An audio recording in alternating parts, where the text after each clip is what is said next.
বাইরে কি গরম পড়ছে, ঠান্ডার মধ্যে ঢুকে একটা ঘুম দিই। আসসালামাইকুম। জি স্যার, স্যার চিন্তা করেন না, ঠিক মতো বসে যাবেন। তোমার জামাই ফোন করছিল, অনেক চিন্তা করে তোমার লিয়া। জামাই অনেক ভালোবাসতো না, তোমার জামাই তো অনেক বড় পুলিশ অফিসার। আমার না, কারণ আমরা করবো না।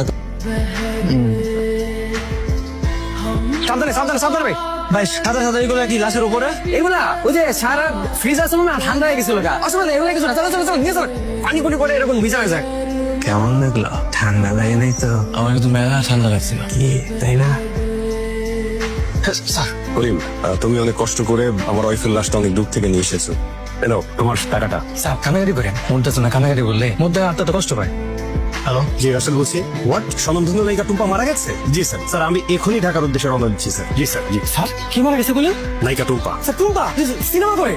আর কি করতেছে স্যার? আমি তো তার মেলা বড় ফ্যান। মানে এই যে আমার মোবাইলে স্যার যত ওই যে গান সিনেমা সবই মেলা ফ্যান। স্যার মারা গেল, কেন মারা গেল স্যার? করিম, তুমি তো এখনই গাড়ি নিয়ে ঢাকার উদ্দেশ্যে যাবে, রাইট? স্যার আমি তো আগেই যাবো। আচ্ছা করিম, তোমার গাড়িতে করে আমাকে একটু গাজীপুরে নায়িকা টুম্পার বাসায় নামিয়ে দিতে পারবে? স্যার পারুন না কেন? তাহলে তুমি এক কাজ করো, তুমি গাড়ি রেডি করো, আমি রেডি হয়ে আসছি। হ্যাঁ জি স্যার, যাও।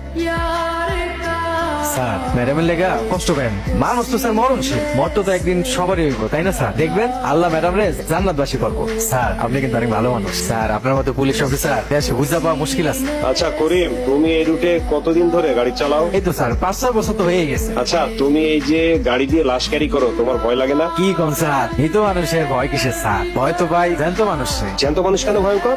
জ্যান্ত মানুষ যে কখন কি করে তার কোনো ঠিক ঠিকানা আছে? এই তো মানুষ তো স্যার শান্ত চুপচাপ, ধরেও না সরেও না।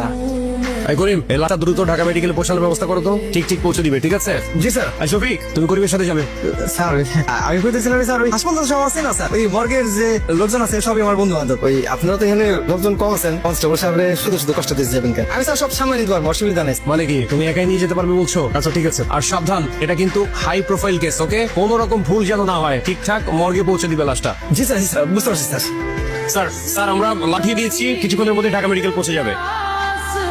আমাকে একটু এমার্জেন্সি গ্রামে যেতে হবে। কিন্তু কেন স্যার? অবাধ, একমাত্র আমার ওয়াইফের লাশের সাথেই টুম্পা হত্যার রহস্যটা লুকিয়ে আছে। আমি এমার্জেন্সি এখন যেতে চাই, তুমি এই দিকটা সব সামনে রাখবে। হ্যালো অবাধ, শোনো, টুম্পার মৃত্যু আমার স্ত্রীর মৃত্যুর পরে হলেও আমার মনে হয় দুটো ঘটনার সাথে একটা সিমিলারিটি আছে। আমার মনে হয় করিমই এটা আসল রহস্য, ওই লাশবাহী গাড়িটার মধ্যেই আসল রহস্য লুকিয়ে আছে।